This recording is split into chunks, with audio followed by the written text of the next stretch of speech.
heavily armored, packing massive firepower, and able to traverse even the roughest terrain at high speed.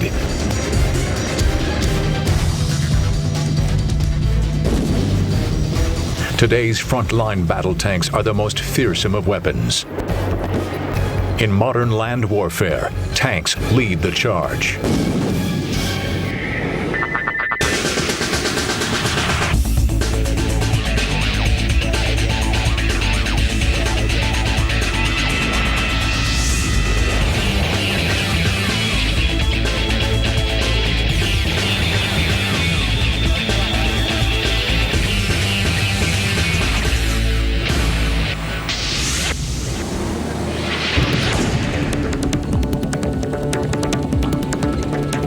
Among today's armies, the main battle tanks of 4 countries stand at the forefront of technology and design.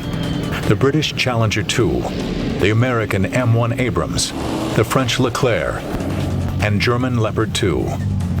Each is a marvel of military design, combining its own unique weaponry, exotic armor, and sophisticated command and control systems. They've never faced each other in combat. If they did, it would surely be a formidable fight.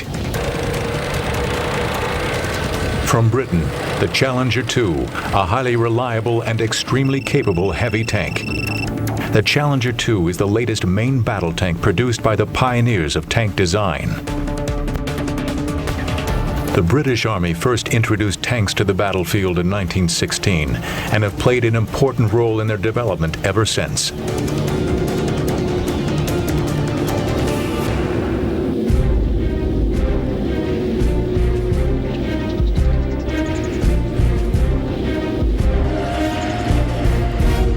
The Challenger traces its heritage back to Britain's Chieftain tank. When the Chieftain entered service in 1966, it was the most heavily armored of all main battle tanks. With an emphasis on armored protection, the Chieftain's turret was carefully contoured to optimize the thick steel of its armor. The Chieftain balanced its superb protection with a powerful 120mm gun, much larger than the 105mm guns common to most tanks of the 1960s and 70s. But thick steel armor makes tanks heavy and slow, and the Chieftain was guilty on both counts. Britain needed a faster, more sophisticated tank. During the 1970s, under the codename Burlington, British designers developed a radical new type of tank armor. This complex composite armor became known as Chobham armor, named after the city in which it was developed. How it works and what exactly it's made from remain top secret, but it is highly effective. Most experts believe the armor consists of complex layers of metal and advanced ceramics. When the Challenger 1 appeared in the 1980s, it was the first British tank to incorporate this highly effective protection. Chobham armor made the Challenger nearly invulnerable to frontal attack from deadly high-explosive anti-tank or heat rounds. Besides its enhanced protection, the Challenger was more mobile than the Chieftain.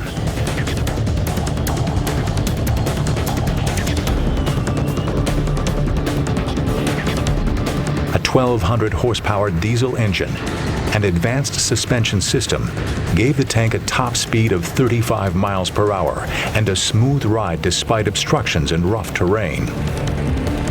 One of the most important advances in tank design in the 1980s was in gunfire controls, which permitted the tank to fire on the move.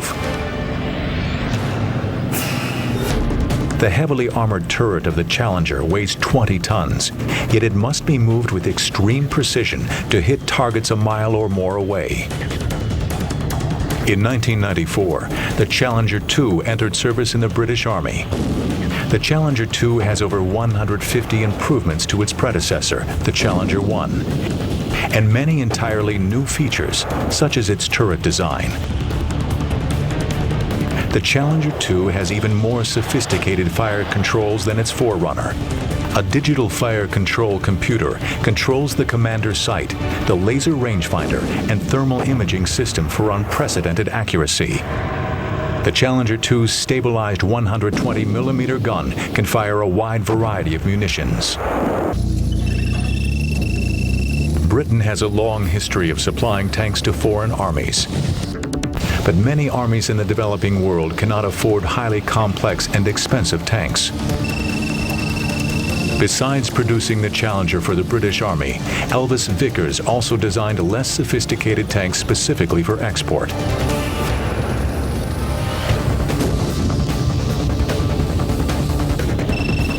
The Vickers Mark VII is an example of British-German industrial cooperation with a Vickers-designed turret and a German Leopard 2 hull. Britain's strong traditions in tank design have led to critical technological breakthroughs, like Chobham armor and the formidable Challenger 2, one of only a handful of modern tanks that can truly dominate a battlefield.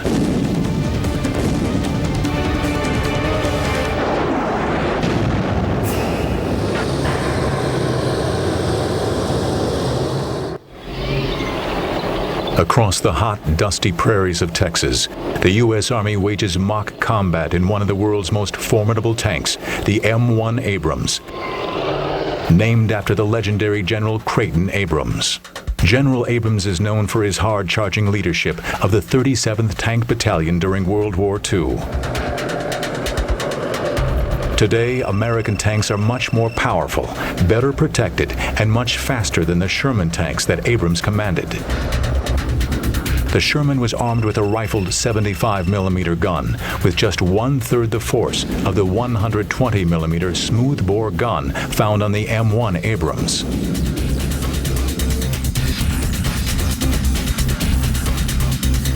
The Abrams Advanced Composite Armor provides 12 times greater protection than the Sherman's mere 2 inches of steel armor plating.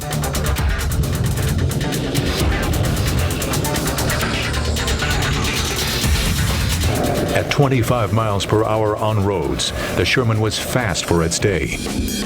But the Abrams can travel nearly twice as fast, even in rough terrain. A 1,500 horsepower gas turbine engine, similar to those used by attack helicopters, provides the muscle. The increased speed causes you to be able to do a lot more things than you normally could with the slower M60 series. And plus it opens up some terrain to you that you can use as high-speed avenues of approach, which you didn't have before. Development of the Abrams began in the early 1970s to replace the M60 Patton. Newly developed guided anti-tank missiles made protection a major priority in the Abrams design.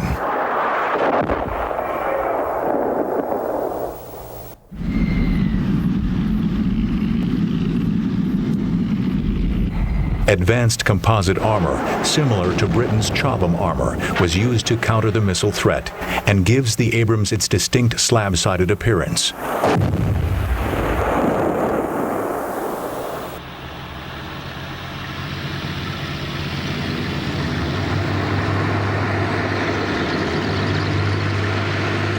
To protect the crew from a mishap with its own ammunition, the rounds are housed in a compartment at the rear of the turret with blast doors that separate and safeguard the crew. Should the ammunition be ignited by enemy fire, the explosion is vented upward away from the crew. This once secret test footage demonstrates that in spite of detonation, the blast doors protect the crew from the fire.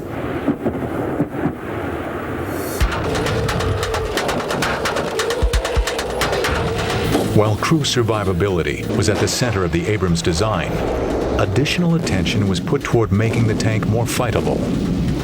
Thus, the other key aspect of the M1's design was its weapons system. Previous generations of tanks had to stop to fire, while the Abrams and other modern tanks can fire on the move. The computer-controlled stabilization system keeps the gun aimed at the same point, no matter how much the tank is jostled around by the rough terrain. The M1 is really effective with the stabilization system, which is built in, whereas on the old tanks it took a lot of short halts where you stop and move and stop and move. Of course, with the M1 you can continue to ride anywhere from 30 to 35 miles per hour and fire and get a first round hit.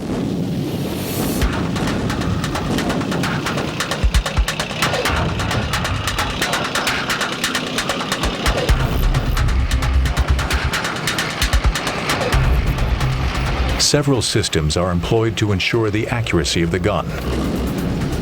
A muzzle reference system measures barrel warp caused by the heat of repeated firings. A wind sensor checks for crosswinds that would cause a round to go astray, and a laser rangefinder precisely measures the distance to within inches of the target. The fire control computer combines data from these systems to compute a real-time firing solution that is highly accurate even at ranges greater than 1 mile. The speeds of kills on a modern battlefield are going to be totally different than they used to be, where you would shoot multiple times and not get hits. And nowadays, you have over a 90% probability of hit even while moving.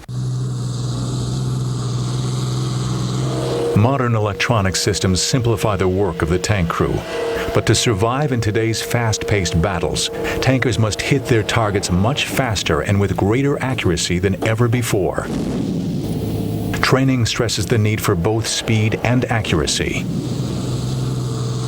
The target will come up and stay exposed, depending what type of engagement it is, anywhere from 40 to 50 seconds. And then they will be expected to kill it within 12 seconds. You have about 5 seconds reload time for the crew in case they have to fire a second round. But normally we get them on the first round.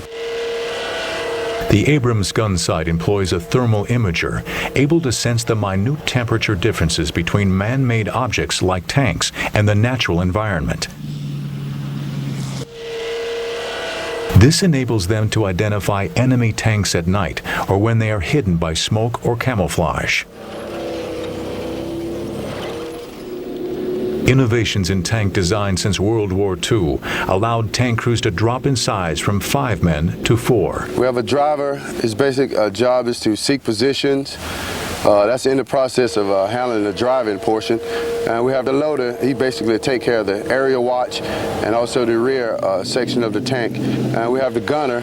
He's to identify and acquire targets and fire them as well. And myself, I'm the tank commander. I pretty much keep control and overwatch over each other position.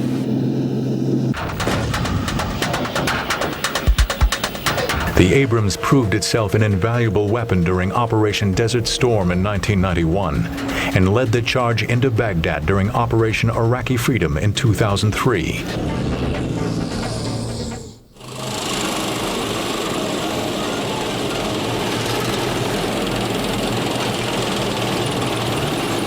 France has long been a pioneer in tank design.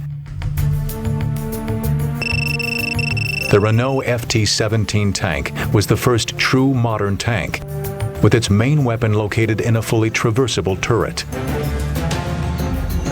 French tank designers continued this tradition with the development of the Leclerc main battle tank.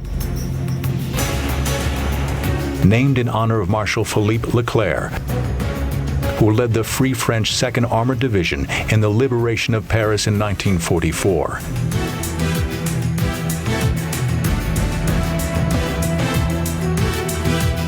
His namesake tank entered service with the French Army in 1990.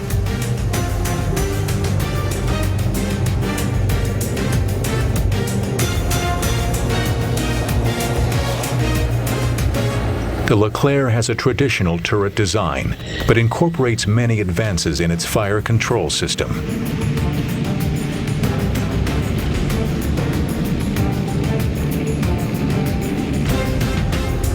The turret was designed around its innovative auto-loading system.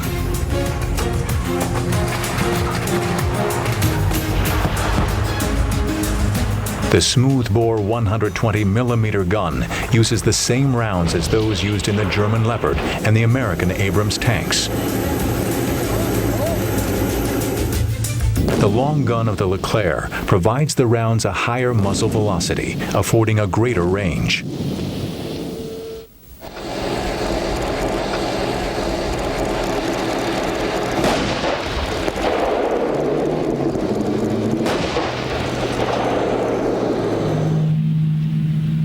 A 7.62 millimeter machine gun sits atop the turret and is controlled from within the tank. It is also fitted with a larger 12.7 millimeter coaxial machine gun.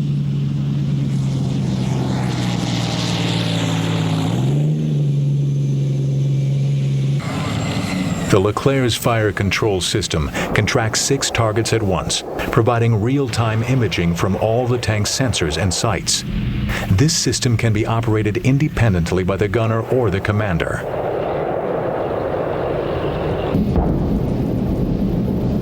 A sophisticated battle management system integrates data from other tanks and upper levels of command.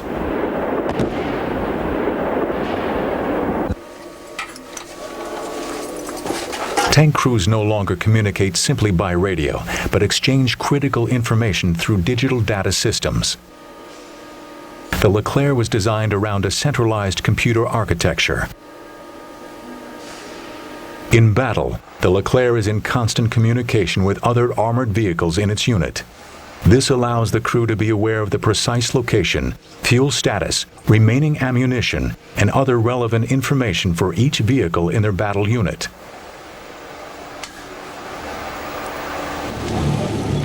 Advances in anti-tank weapons develop so quickly that armor protections can become outdated in less than 5 years. The Leclerc addresses this problem by using modular armor packages placed over a steel hull and turret. These packages can be updated and replaced as new armor technology develops. Not relying simply on armor for protection, the Leclerc is fitted with a Galix combat vehicle protection system. 9 launch tubes are fitted on either side of the turret roof. The Galix system can launch infrared decoys and anti-personnel or smoke grenades. This system allows the tank to launch its smoke grenades, then retreat to conceal its exact location.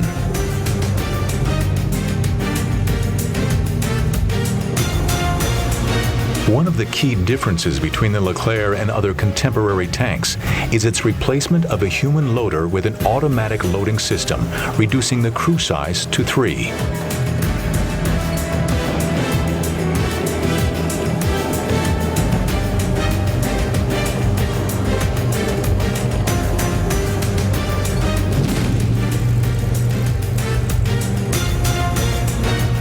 The smaller crew has contributed to the Leclerc's status as the lightest main battle tank in the world today, weighing in at only 56 tons.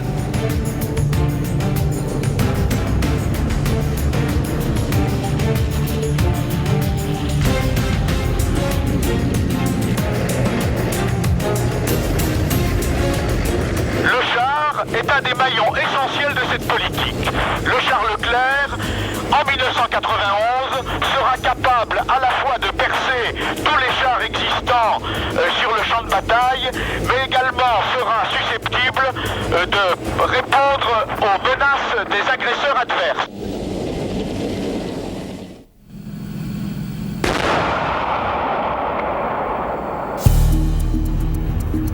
Germany has always been known for their superior tank divisions, which often went head-to-head with the world's most powerful armies.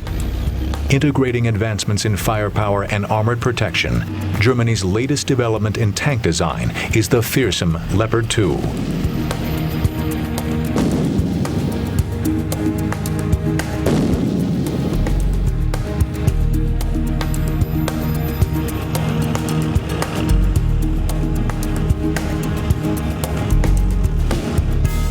Tanks were the spearhead of the German Blitzkrieg in World War II. The legendary Tiger and Panther were among the most powerful tanks to roam the European battlefields during the final years of the war. Today they stand as silent reminders of the great armored clashes like Kursk, Normandy, and the Battle of the Bulge. Their place has been taken in the modern Bundeswehr by tanks of the Leopard family, the Leopard 1 and the Leopard 2. The Leopard 1 was the first German tank built after the Second World War. It entered service with the Bundeswehr in 1965. Compared to its wartime antecedents, it was much better armed. The Leopard 1's main weapon was a rifled 105mm gun. capable of hitting enemy tanks at ranges of over 1.5 miles. The Leopard 1 was considerably more mobile than the tanks of World War II, with road speeds up to 35 miles an hour. This highly regarded design was the most widely distributed tank type in NATO service in its day, with over 4,000 produced. The Leopard 1 also formed the basis for the Gepard, an anti-aircraft vehicle armed with a radar-directed twin 35mm cannon system.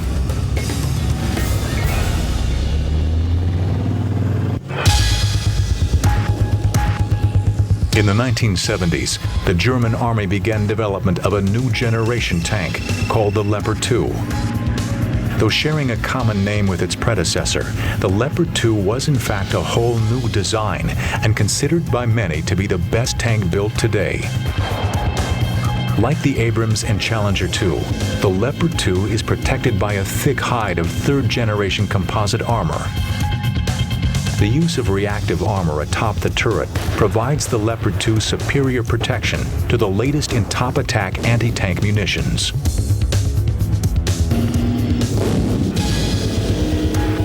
The Leopard 2, like its contemporaries, is fitted with a 120mm smooth-bore gun, but with a longer barrel length. It can fire a 20-pound projectile at speeds of over 1 mile per second.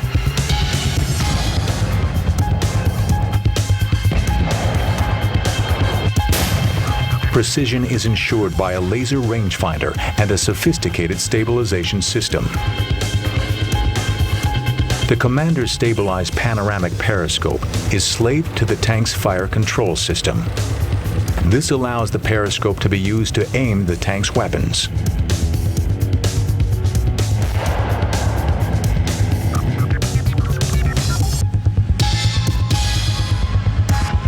The Leopard 2's rough exterior appearance belies its internal complexity. In addition to the driver, there are 3 crewmen. The loader is responsible for handling the tank's ammunition.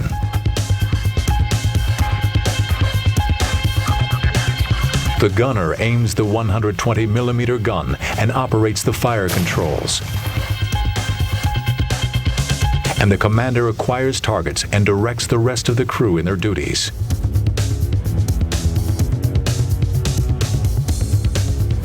Like the Leclerc, the Leopard 2 can employ smoke grenades to mask its position.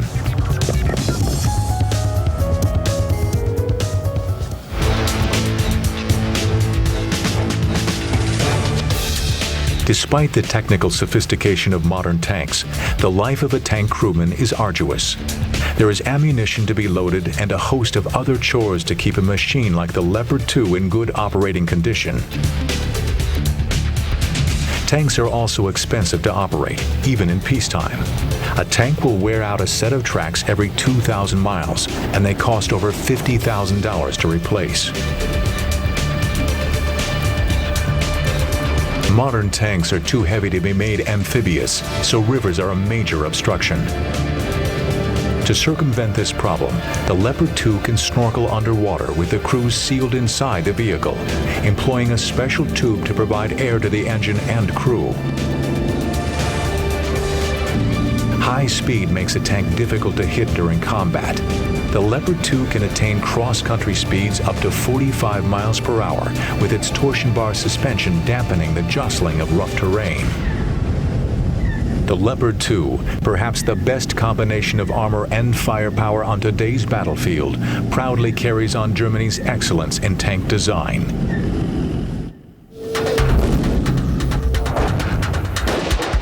The main battle tank is an awesome combination of firepower, armored protection, and cross-country mobility. The tank remains the central element in all major armies. These powerful machines form an important part of military might.